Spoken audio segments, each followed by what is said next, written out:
Paria pun bán pun như thế nàyแล้วtôi chơi là Roma hết quả ở nước Thái nhưng mà tôi rất khó khăn rồi tôi quay lại ở quê hương dân tộc ở gia đây. Tôi cảm ơn tất cả họ ở bên đó. Tôi đã đến ở nhà vợ con của tôi nhớ lại quê hương rồi tôi tới ở nhà vợ con tôi ở làng La xã Ba Huyện Chi Xê tỉnh Gia Lai Pleiku. Tôi cảm ơn. Yêu sang nọ thì đừng hâm ạ, đừng hâm này về ăn thâu sang nọ đây cứ sang này. Đấy.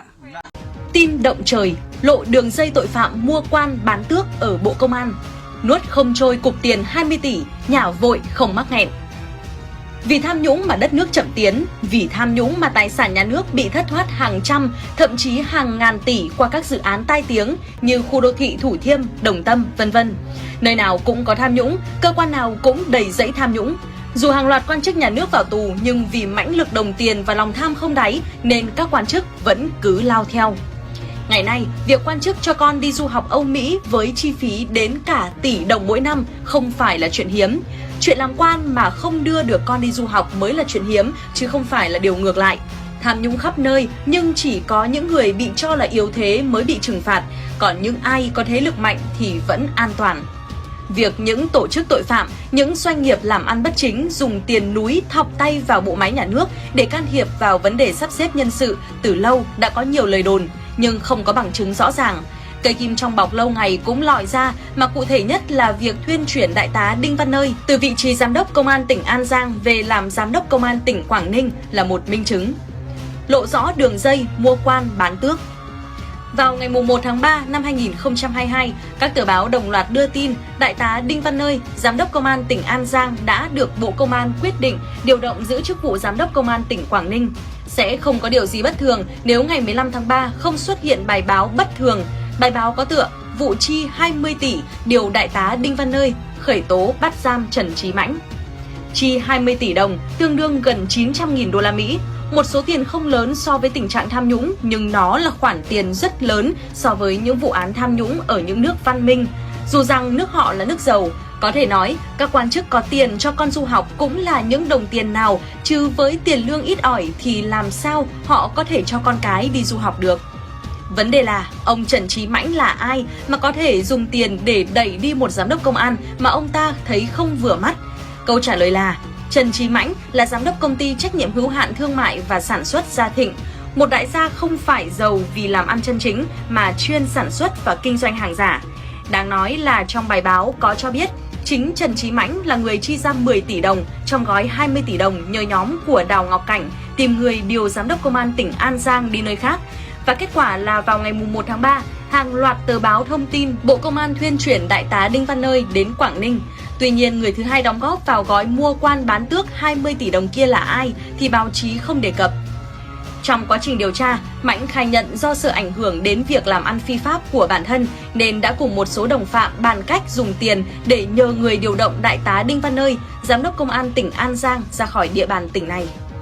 Tháng 1 năm 2021, Mãnh thỏa thuận chi cho nhóm của Đào Ngọc Cảnh, Ngô Văn Trọng, 48 tuổi, cùng ngụ Đà Nẵng, Vũ Văn Quý, 30 tuổi, ngụ thành phố Hồ Chí Minh và Hoàng Thị Tâm, 54 tuổi, ngụ Hà Nội, 20 tỷ đồng để thực hiện việc điều Đại tá Nơi khỏi địa bàn tỉnh An Giang.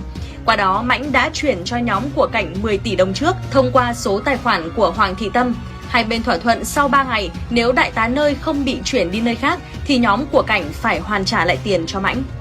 Sau đó khi biết được nhóm của Cảnh không thể nhờ người tác động để điều Đại tá Nơi đi khỏi địa bàn tỉnh An Giang mà chỉ lừa đảo nên Mãnh đòi lại tiền. Từ đó Mãnh được nhóm của Quý, Trọng, Tâm, Cảnh chuyển lại 7,4 tỷ đồng. Số tiền 2,6 tỷ đồng còn lại, nhóm của Cảnh nói đã chi cho việc chạy trọt, lo lót vụ điều chuyển, nhưng thực chất nhóm của Cảnh đã chia chác nhau để tiêu xài cá nhân. Từ khai báo của Mãnh, Công an tỉnh An Giang đã bắt Cảnh, Trọng, Quý, Tâm về hành vi lừa đảo chiếm đoạt tài sản của người khác. Tuy nhiên sau đó Công an tỉnh An Giang cho Cảnh tại ngoại, còn Trọng, Quý, Tâm bị khởi tố về tội lừa đảo chiếm đoạt tài sản. Ngoài ra, Vũ Văn Quý bị khởi tố thêm tội rửa tiền. Quay trở lại với công cuộc đốt lò của Tổng Bí thư Nguyễn Phú Trọng thì cũng làm được nhiều người dân hài lòng. Việc đốt lò của ông Trọng là có chủ đích, có chọn lọc. việc chọn củi đốt và chọn củi để dành là điều không khó để nhận ra. Có thể nói, việc báo chí ém nhẹm người góp thêm 10 tỷ đồng nữa vào gói mua quan bán tước 20 tỷ ấy đến giờ, người dân vẫn chưa rõ danh tính. Người ấy là ai thì không ai có thể biết, nhưng có thể biết người ấy có thế lực rất mạnh nên báo chí mới không dám đụng. Bộ Công an nuốt không trôi cục tiền 20 tỷ. Cuối giờ chiều ngày 21 tháng 3, Công an tỉnh An Giang đã phát đi thông báo chính thức về việc Đại tá Đinh Văn Nơi sẽ tiếp tục làm Giám đốc Công an tỉnh An Giang thay vì làm Giám đốc Công an tỉnh Quảng Ninh từ ngày 1 tháng 3 năm 2022 như thông tin công bố trước đó. Như vậy là sau khi việc mua quan bán tước đổ bể, Bộ Công an đã không thể thực hiện cuộc mua bán chót lọt. Việc vừa chuyển người sau đó lại hủy là hành động quá lộ liễu. Nó lộ rõ việc nuốt không trôi cục tiền 20 tỷ đồng.